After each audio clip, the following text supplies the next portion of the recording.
High voltage में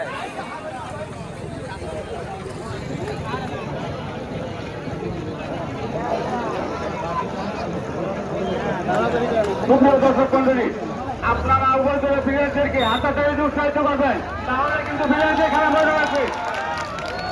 হ্যাঁ, আক্রমণে লক্ষ্মীপুর রাখা দল ফরহাদ, দেখা যাক ফরহাদকে আটকাতে পারে কিনা।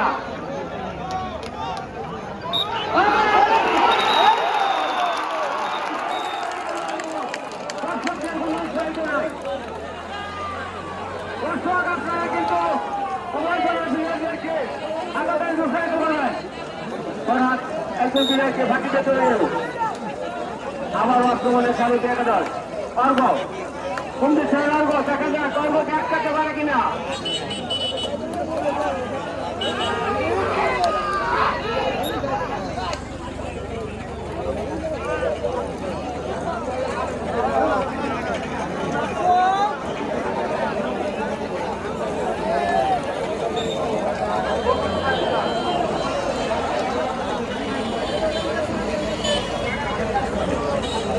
আবার আক্রমণে লক্ষ্মীপুর রাখা দল বিপদ,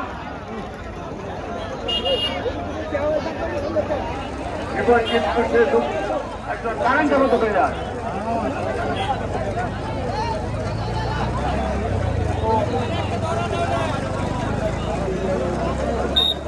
আবার আক্রমণে ভারতীয় একাদশের পক্ষে সেই সুদূর লড়াই থেকে আগত সাজ্জা, দেখা যাক সাজ্জাদকে আটকাতে পারে কিনা।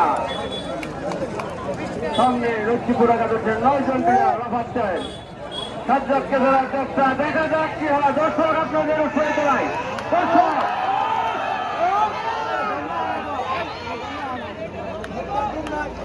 সাজ্জাদকে ধরার জন্য 9 জন প্লেয়ার তারা লক্ষ্মীপুর একাদশের পক্ষে বৈভুয়া খেলছিলেন, কিন্তু তার মানা করেন না।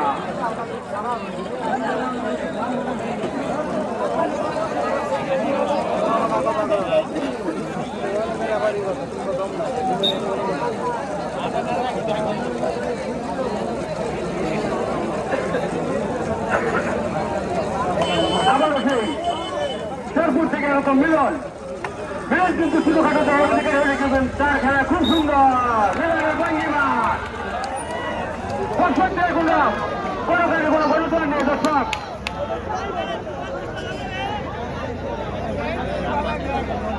মিলন কিন্তু মধ্যমাঠে দাঁড়াচ্ছেন, দেখা যাক কি হয়।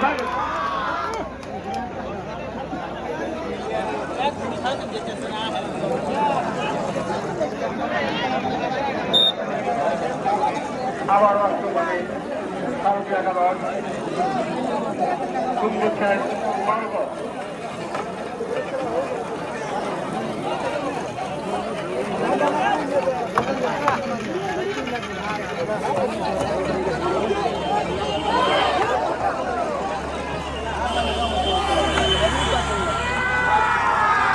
কিন্তু করতে পারেন নাই। আবারও দ্বিতীয় যুগের জন্য প্রস্তুত রেফারি জানিয়ে দিলেন আর মাত্র 2টি জম আছে। সুপ্রিয় দর্শক মন্ডলী, আপনারা এবং দিককে উৎসাহিত করবেন। অর্ঘ কিন্তু দেখা যায় কি হয়। অর্ঘ কিন্তু খুব সুন্দর ভঙ্গিমা দেখিয়ে দেয়।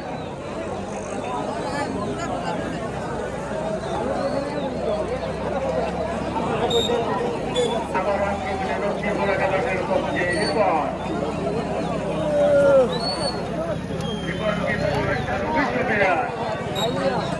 রিপন খুব সুন্দর লাগছে দেখেন।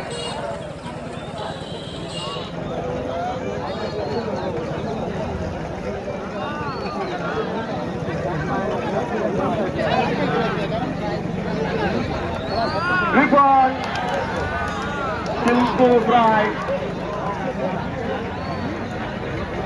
সুন্দরভাবে খেলা দেখে গেলেন শিকন।